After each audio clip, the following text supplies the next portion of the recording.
Mister ரெடிஸ் channel viewers அனைவருக்கும் வணக்கம். இன்னைக்கு ஒரு அற்புதமான ஒரு பதிவை பார்க்க போறோம். என்ன அப்படின்னா, அசைவம் சாப்பிடலாமா வேண்டாமா, இதுவே ஒரு பெரிய பிரச்சனையா இருக்கு.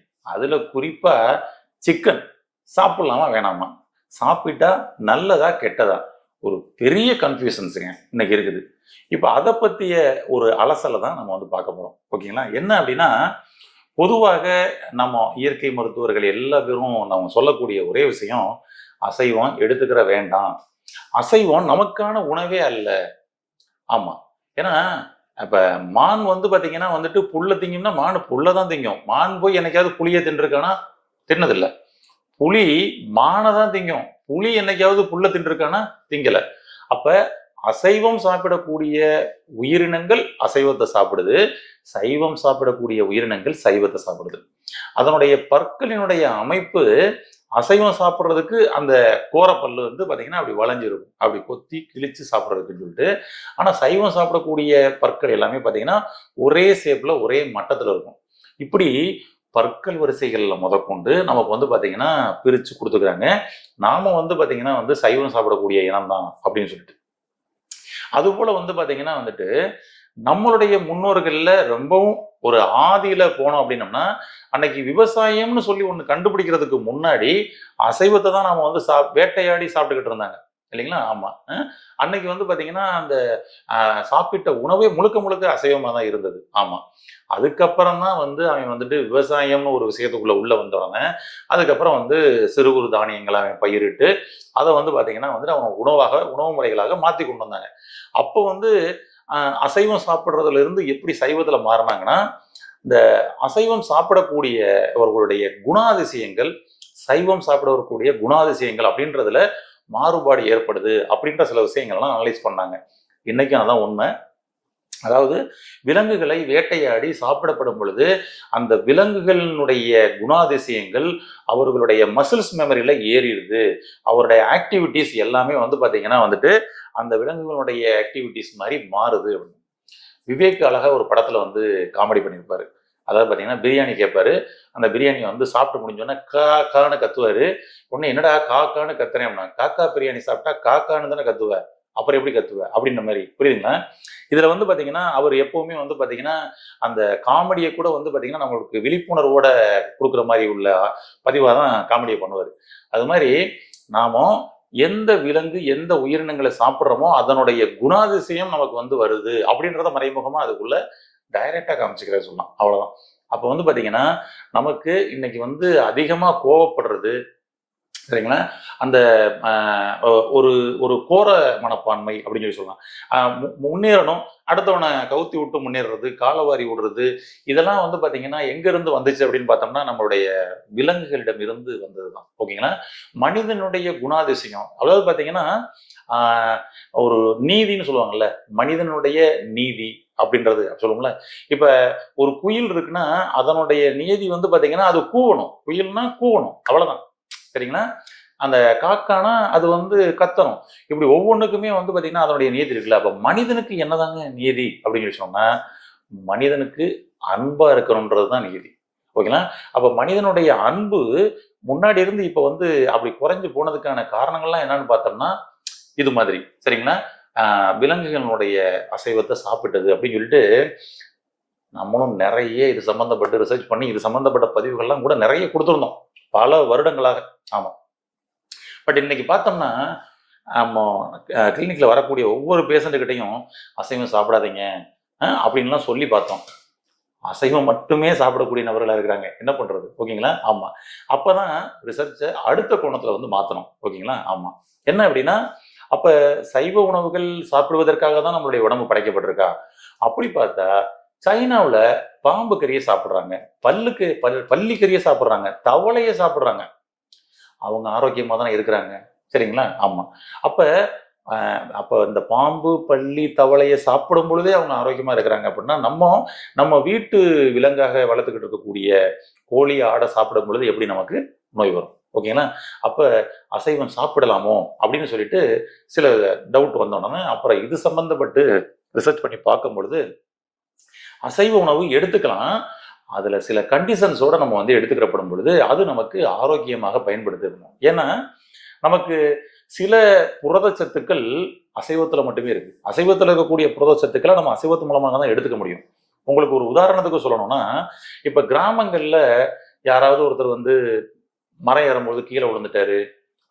அவருக்கு வந்து பார்த்தீங்கன்னா கொஞ்சம் எலும்பு முறிவு ஏற்பட்டிருக்கு, எலும்பு பிசைஞ்சிச்சு, அது மாதிரி ஏதாவது ஒரு சம்பவம் நடந்துச்சுன்னா உடனே என்ன பண்ணுவாங்க அப்படின்னா, அவங்களுடைய மாமைமாரு மச்சினமார்கள்லாம் வந்து பார்த்தீங்கன்னா வந்துட்டு அவரை பார்க்க வர்றோம் அப்படின்னு சொல்லிட்டு அவங்க வந்து கெடா, அதாவது ஆடு, கோழி இதெல்லாம் கொண்டு வருவாங்க. மாப்பிள்ளைக்கு அடிச்சு ஆட்டுக்கால் சூப்பு கொடுங்க, கோழி அடிச்சு சூப்பு கொடுங்க, அந்த கோழி கறி கொடுங்க அப்படின்னு சொல்லி என்ன நடக்கும் பாருங்களேன், ஆட்டோமேட்டிக்காக வேகமாக கூடிடும். ஓகே, அப்போ மருத்துவத்தில் அந்த ஒன்று சேராத ஒரு விஷயம் இது மாதிரியான அசைவ உணவுகளில் அது ஒன்று சேருது அப்படின்லாம் இன்னைக்கு வந்து பார்த்தீங்கன்னா அப்போ பயன்படுத்திருக்காங்க இல்லையா, அதை கிடைக்குது. அப்போ அசைவ உணவுகள் எடுத்துக்கலாம் அப்படின்ற கோணத்தில் பார்க்கப்படும் பொழுது இன்னைக்கு தாராளமாக எடுத்துக்கலாம். என்னன்னாங்க, நம்மளுடைய வயிறு இருக்கு பார்த்தீங்கன்னா, இது வந்து எல்லாத்தையுமே அரைக்கும், அவ்வளோதான். முன்னாடி சொல்லியிருக்கோம்ல, சின்ன பிள்ளைகள்ல வந்து கல்லை கொடுத்தா கூட கரையிற வயசுப்பா, இந்த சமயத்தில் போய் இதை சாப்பிடாத அதை சாப்பிடாதுன்னா எப்படி அப்படின்னு கரெக்டுங்களா? அவ்வளோதான், எதை கொடுத்தாலும் கரைக்கும். பட் ஆனால் அதை கொடுக்க வேண்டிய முறை, கொடுக்க வேண்டிய விஷயங்கள் இருக்கு இல்லையா, அந்த விஷயங்களை நம்ம அடிப்படையாக புரிஞ்சுக்கணும். என்னன்னா, ஒருத்தர் வெறும் சைவமாக சாப்பிட்டுட்டே இருக்கிறாரு, ஓகேங்களா? ஆமாம். அப்போ வந்து பார்த்தீங்கன்னா அவருடைய வயிறு வந்து அந்த சைவத்தை அரைக்கிற மாதிரி அவருக்கு ரெடி ஆயிடுது. ஒருத்தர் அசைவமாக சாப்பிட்டுட்டே இருக்கிறாரு, முழு நேர உணவும் 3 வேளை உணவும் நாள் முழுவதும் அசைவம் மட்டுமே சாப்பிட்டே இருக்கிறாரு, அவருடைய வயிறு அசைவத்தை அரைக்கிறதுக்கு தயாராகிடுது. இப்போ இவங்க 2 பேரும் மாற்றிக்கிட்டாங்கன்னு வச்சுங்களேன். இவர் அசைவம் சாப்பிட்டுட்டே இருந்தவருக்கு வந்து ஏதோ ஒரு கால் பிளேடரில் வந்து ஸ்டோன் வந்து கால் பிளேடரை ரிமூவ் பண்ணிட்டாங்க. ஒரு உதாரணத்துக்காக சொல்கிறேன். இப்போ வந்து உடனே ஒரு விழிப்புணர்வு வந்துடுது, ஐயோ நான் அசைவம் சாப்பிட்டதுனால தான் இனிமேல் நான் அசைவமே சாப்பிட மாட்டேன், சைவமாக சாப்பிட்றேன் அப்படின்னு சொல்லி டக்குன்னு சைவமாக மாற்றுவார் பாருங்க. அப்போ தான் இந்த அரைக்கிற மிஷின் டிஸ்டர்பன்ஸ் ஆகும். இப்போ இதே சைவமாக சாப்பிட்டுக்கிட்டு இருந்த ஒரு நபர், ஓகேங்களா, என்னப்பா நோஞ்சானா இருக்க, அசைவம் சாப்பிடுப்பான்னு சொல்லி யாரோ சொன்ன அட்வைஸின் பேரில் இப்போ என்ன பண்ணிட்டாரு, முழுக்க அசைவத்துக்கு மாறான்னு வச்சுக்கோங்க. அப்போ தான் இவருக்கு உடம்புக்குள்ள பிரச்சனைன்றதே வர ஆரம்பிக்கும். அவ்வளோதான், அடிப்படையாக புரிஞ்சுக்கங்க. இதை உங்களுக்கு ஈஸியாக புரியுற மாதிரி உதாரணம் ஒன்று சொல்கிறேன்.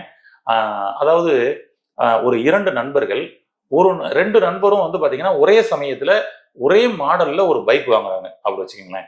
அப்போ ஒருத்தர் வந்து பார்த்தீங்கன்னா நம்ம சமதள பகுதியில், அதாவது மதுரை, சென்னை போன்ற சமதள பகுதியில் ஒருத்தர் ஓட்டிக்கிட்டு இருக்கிறாரு. ஒருத்தர் மலை பிரதேசத்துக்கு கொண்டு போயிட்டாரு, அதாவது கொடைக்கானல், ஊட்டி, அது மாதிரி மலை பிரதேசத்துக்கு கொண்டு போயிட்டாரு. இப்போ சமதள பகுதியில் ஒருத்தர் ஓட்டுறாரு, மலை பிரதேசத்தில் ஓட்டுறாரு. மலை பிரதேசத்தில் ஓட்டுறதுக்காக ஸ்பெஷலாக ஏதாவது நம்ம வந்து பைக் தயார் பண்ணுறாங்களா பாருங்களேன், இல்லை. இதே கம்பெனி தான் அங்கேயும் வச்சிருக்குது. சில ஹில்ஸில் ஏறுறதுக்குன்னு சொல்லிட்டு சில பெரிய பைக்குகள்லாம் வருதுன்னு வச்சுங்களேன், அது வேற. இவர் வந்து நார்மலாக ரொட்டீன் லைஃப்பை ஓட்டுறதுக்கு அவர் போய் அவ்வளோ பெரிய பைக் வாங்க முடியுமா? கிடையாது. நார்மல் பைக்கை வாங்கி கொண்டு போய் தரையில் ஓட்டுற பைக்கை தான் மலையிலையும் ஏற்றுறாரு. இப்போ என்னன்னா, நமக்கு புதுசாக வாங்கினா என்ன சொல்லுவாங்கன்னா, இந்த பைக் வந்து பார்த்தீங்கன்னா வந்து கொஞ்ச நாளைக்கு மலையிலலாம் ஏற்றாதீங்க, ஓகேனா இன்ஜின் செட் ஆகுற வரைக்கும் சொல்லுவாங்களா? ஆமாம். இப்போ மலையில் ஓட்டுற ஒரு கொஞ்ச நாள் மதுரை, சென்னை பகுதிகளில் அப்படி ஓட்டிட்டு அதுக்கப்புறம் நான் மலைப்பகுதி கொண்டு போகிறேன்னு எனக்கு கொண்டு போயிருக்காங்களா யாராவது? கிடையாது. வாங்கின அன்னைக்கே மலைப்பகுதிக்குள்ளே ஓட்டியிருப்பாரு அப்போ இருந்து, கரெக்டுங்களா? இப்போ மலையில் ஏற்றத்துக்காக அவர் என்ன பண்ணியிருப்பாருன்னா 80 கிலோமீட்டர் ஸ்பீடு, 100 கிலோமீட்டர் ஸ்பீடில் தான் ஏறுவார். இன்ஜின் அதுக்கு செட் ஆகிடும். நம்மளால தரைப்பகுதியில் ஓட்டிக்கிட்டு இருந்தார் இல்லையா ஒரு நண்பர், அவர் வந்து பார்த்தீங்கன்னா வந்து தரைப்பகுதியில் 20 கிலோமீட்டர் ஸ்பீட்லேயே ஓட்டுறாரு, ஒரு உதாரணத்துக்காக சொல்கிறேன், ஓகேங்களா? இன்ஜின் அந்த 20 கிலோமீட்டர் ஸ்பீட்லேயே செட் ஆகிடும். இப்போ ஒரு நாள் இந்த 2 நண்பர்களும் சந்திக்கக்கூடிய ஒரு சூழல் ஏற்பட்டிருக்கு, ஓகேங்களா? அந்த சமயத்தில் ஒருத்தரோட வண்டி பஞ்சர் ஆயிடுச்சு, ஓகேங்களா? அப்போ நண்பர்கிட்ட சொல்கிறாரு, தம்பி நண்பா உன்னோட பைக்கை கொடு, நீ இதை பஞ்சர் பார்த்துட்டு நீ எடுத்துகிட்டு வந்துடு அப்படின்னு சொல்கிறாரு, ஓகேங்களா? இப்போ பஞ்சர் பார்த்துட்டு 2 பேரும் அப்போனா என்னன்னா பைக்கை மாத்துறாங்க அப்படி வச்சுங்களேன், அவ்வளோதான்.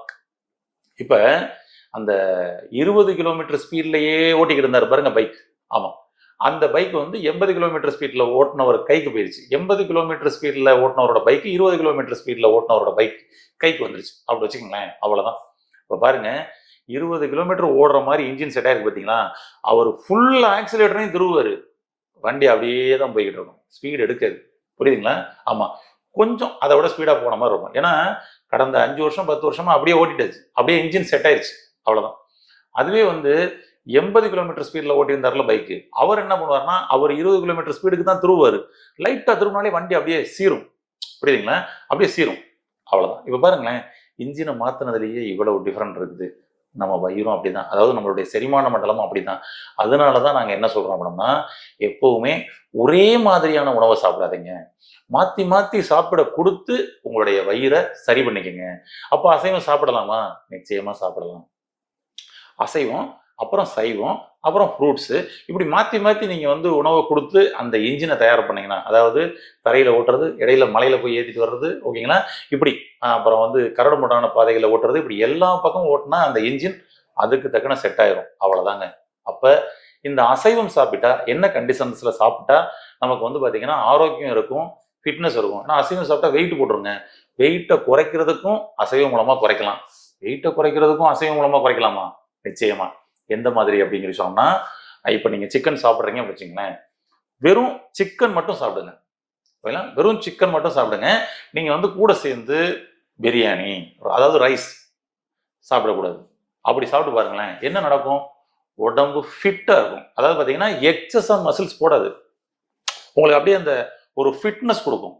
ஆமா, இது கூட சேர்ந்து நீங்க பிரியாணின்ற பேர்ல நிறைய ரைஸ் சாப்பிட்டு கொஞ்சோண்டு சிக்கன் சாப்பிட்றீங்க பார்த்தீங்களா, அதுதான் உங்களுக்கு அன்வான்ட் மசில்ஸ். அப்புறம் ஃபேட்டு, ஓகேங்களா? ஆமா, அதுல உங்களுக்கு ஃபேட்ல எல்டிஎல், விஎல்டிஎல், ட்ரைக்ளிசரல் எல்லாமே ஏறுங்க. அவ்வளவுதான். அதனால இனிமேல் நீங்க அசைவம் சாப்பிடணும் அப்படின்னு சொல்லி சொன்னோம்னா வேற ஒன்றும் இல்லை, ரொம்ப சிம்பிள். அசைவத்துல அதாவது சிக்கன்னா சிக்கன் மட்டும் சாப்பிடுங்க, மட்டன்னா மட்டன் மட்டும் சாப்பிடுங்க, ஓகேங்களா? அதுக்கப்புறம் இது கூட சேர்ந்து எந்த ஒரு கார்போஹைட்ரேட் உணவுகள், அரிசி, சப்பாத்தி, ரொட்டி அது மாதிரிலாம் கூட வேண்டாம். அப்படி எடுத்து பாருங்களேன், ஒருவேளை உணவு ஒன்லி சிக்கன் அப்படி வச்சு பாருங்க, என்ன நடக்கும் பாருங்களேன். உங்க பாடி ஃபிட் ஆகுங்க. வெயிட் வந்து பாத்தீங்கன்னா குறைஞ்சு உங்களை ஃபிட்டா ஃபீல் பண்ணும்.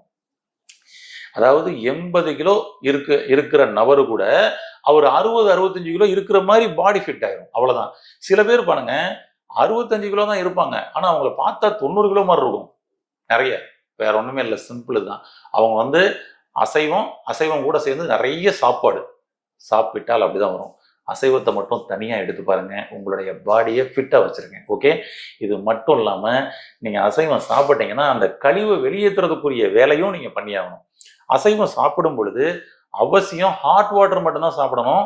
அசைவத்தை சாப்பிட்டுக்கிட்டு கொஞ்சோன்னு கோக்கு, அசைவத்தை சாப்பிட்டு கொஞ்சம் அந்த மாதிரி சாஃப்ட் ட்ரிங்க்ஸ் கலர் சேர்த்து தயவு செய்து சாப்பிட்றாதீங்க. அதுதான் உங்களுக்கு பிரச்சனையை கொண்டு வந்துடும், நோயை கொண்டு வந்துடும், ஓகேங்களா? அதனால அசைவம் சாப்பிடும் பொழுது உங்களுடைய ஆசிட்ஸ் எல்லாம் நல்லா சுரக்கும். அப்ப நல்ல செரிமானம் பண்ணக்கூடிய வேலை நடந்துகிட்டு இருக்கும். இந்த சமயத்துல இதை கொடுத்தீங்கன்னா அது வந்து பாத்தீங்கன்னா டிஸ்டர்பன்ஸ் கொடுக்கும். அதனால hot water, warm water, hot water சாப்பிடுங்க. சூப்பரா செரிமானமாகி சத்துக்கள் சரியாக பிரித்தெடுக்கப்பட்டு உங்களுக்கு நல்ல பலனை கொடுக்கும். அது மட்டும் இல்லாம நீங்க அசைவம் சாப்பிட்டுட்டு சுடுதண்ணி எடுத்தீங்கன்னா காலையில மோசனும் ஃப்ரீ ஆயிரும், ஓகேங்களா? ஆனா நீங்க கூலிங்கான வாட்டர், ஓகேங்களா, ஃப்ரிட்ஜில் வச்ச வாட்டர் அல்லது சாஃப்ட் ட்ரிங்க்ஸ், கூல் ட்ரிங்க்ஸ் சாப்பிட்டீங்கன்னா கன்ஃபார்மா கான்ஸ்டிபேஷன்ல ஆரம்பிச்சு கடைசியில டிஸ்டர்பன்ஸ் ஆயிருங்க. அதனால அசைவத்தை முறையாக இது மாதிரி சாப்பிட்டு ஆரோக்கியமா உங்களுடைய உடம்பை ஃபிட்டா வச்சிருக்க வாழ்த்துக்கள். நன்றி.